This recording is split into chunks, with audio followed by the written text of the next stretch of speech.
So every time her mother talked to us, what is this doing? Do you want tomatoes or what? Anything you want to give me, I'll take, you know. Because I thought she was mad at me. Let me tell you something funny. We went to this wedding one time, and they had this reception. It was an Italian wedding, and it was just, I was young. It was some friends. And this old grandma, she said to her grandson, "Come over here, you dumb shit, and give me a kiss." Because she, you know, that's the way they talk to each other. That was loving. That was loving. And I couldn't wait to tell my mother. Come on in. Term of endearment, huh? So if we're going to, I mean, even in our own homes, we need to study the culture of the people we're living with. And so we need to, when we're counseling, or if it's our neighbor, you know, why can't we get our neighbor to cooperate? Well, study the culture.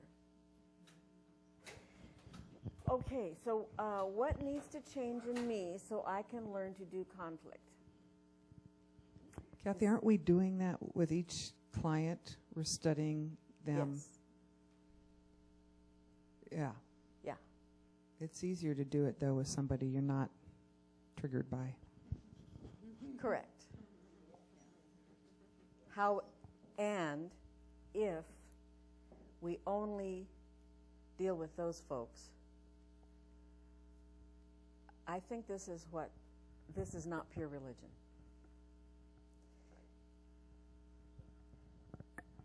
Because if we're not equal in struggling with our clients, they don't have to know about our struggle. But if we're not strugglers also, we're not equal before the cross with them. Okay, so what do I have to do? Decide to listen, identify things I believe about conflict that are negative. What else have we said? We've said some things here.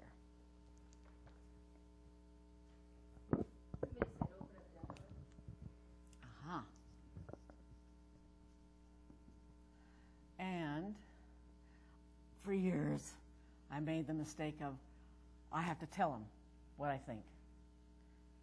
Finally, after I was beaten half to death by God himself in person, through many of you, I learned something. We ask questions. Huh? I think, you know, in terms of that conflict, there's several things that I look at, and one is what is my objective? If you're not clear on what your objective is, you can be arguing till the cows come home and not really get to the truth. You know, maybe you're arguing about your husband taking out the garbage when the reality is they want to spend more time, you know, quality time or something. The second thing would be that I look at in conflict is what's my personal stake in the relationship. You know, I may be much more motivated to resolve a conflict with somebody in this room, for example, or my wife or family, versus a stranger on the street who confronts me and wants to engage me in something. And I think the last thing I do about conflict is I look at respect. I mean, how can I resolve it with respect for myself and respect for the other person? You know, I'm dyslexic. How do you spell it? Personal stake. A-K-E. Almost got it. Resolve with respect.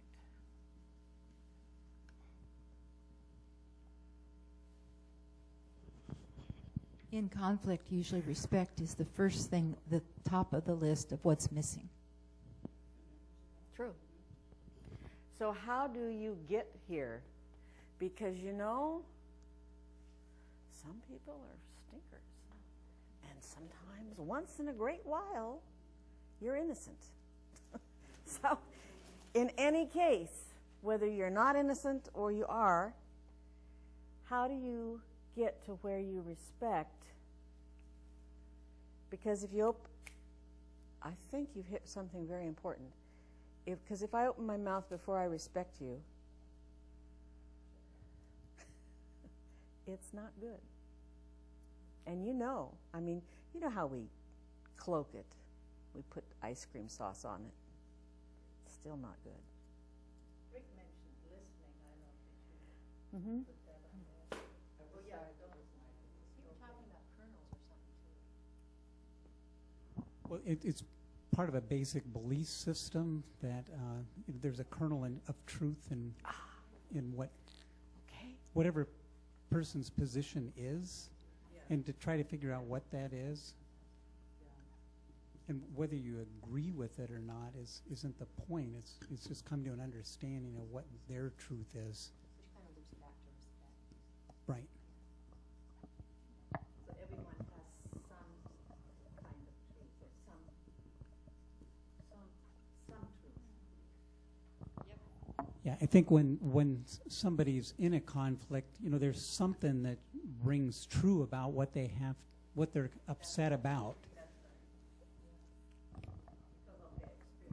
And then to speak about how do I respect, well, before you say your point, you could bring up their kernel of truth and say, first, before you talk about your point, I recognize that, what you've said, and to validate the person first, and then the person's going to listen more to what you're saying first because they sense that you're on their wavelength, and then maybe that would open up their conversation more.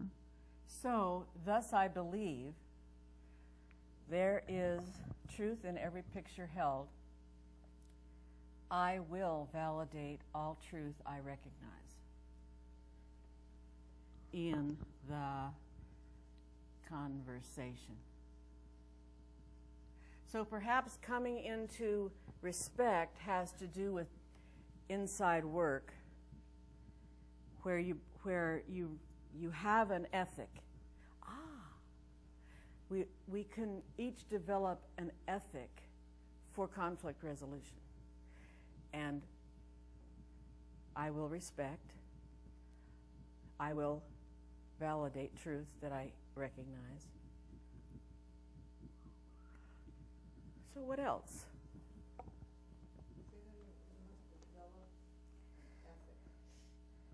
We need to do, I hadn't put it in these words before, but it causes me to say that part of becoming ready to do good conflict resolution, no matter where it is about developing skills, yes, but an ethic for acting out conflict resolution. And these are some of these are skills, and some of these we're touching on ethic. I will respect. This is what I believe.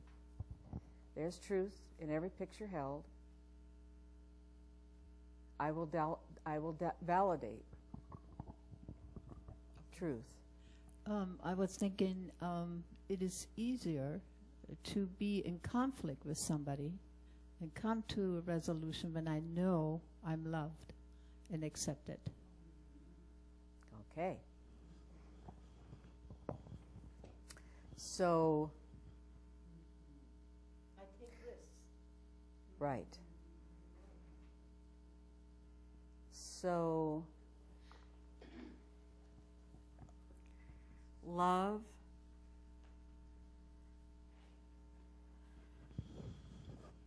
Maybe that would be Is- clarify the relationship. required.